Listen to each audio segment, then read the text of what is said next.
حج کے لیے آئے، حج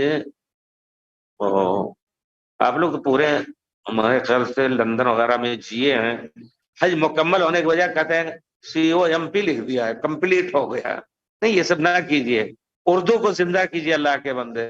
مشکل یہ ہے ہمارے بچے آج کل یہ جو گروپ میں ہمیں بھیجتے، ہم نے بڑی سختی سے انگریزی میں عید کارڈ بھیج رہے ہیں، پورے انگریزی میں.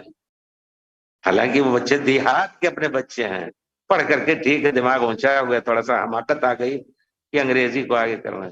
ہمیں اپنی اردو کو محفوظ رکھنی ہے. اردو میں ہمارے بہت بڑے سرمایہ ہیں بھائیوں، ہمارے علماء کی کتابیں ہیں. تو یہ کمپلیٹ نہ کیجیے. اب کہتے ہیں حج مکمل ہو گیا، اللہ تعالیٰ نے کہا الیوم اکملت، تو ہم نے آج کے دن مکمل کر دیا، مکمل ہو گیا. اب کیا طائف جا کر احرام باندھ کر دوبارہ عمرہ کرنا سنت سے ثابت ہے؟ جی ہاں، جا سکتے ہیں آپ. اگر بڑی میقات جا رہے ہیں، بال بڑے ہو جا رہے ہیں مڈانے کے لائق، تو آپ بے شک جا سکتے ہیں. ہمارے صحابہ کرام اسی طرح کرتے تھے. حضرت عبداللہ ابن عمر، عبداللہ ابن زبیر مدینہ گئے، مکے میں مجاور تھے، مجاور کے معنی کچھ دنوں کے لیے ٹھہرے تھے.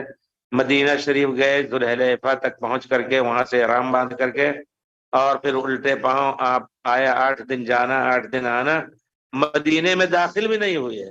تو یہ سنت ہے ہمارے صحابہ کی، اور یہ پیارے رسول سے لی ہوئی سنت ہے. انشاءاللہ اس میں آپ کہیں گے یہ تو ان کا فعل ہے، ہم ان پر عمل نہیں کریں گے. ٹھیک ہے نا کیجیے، آپ ایک بات کہی جاتی ہے، لیکن اصول فقہ کا طریقہ یہ ہے کہ قرآن حدیث کے بعد اگر صحابہ کا کوئی فعل مل رہا ہے تو وہ اس سے آگے فتویٰ نہ دیا جائے.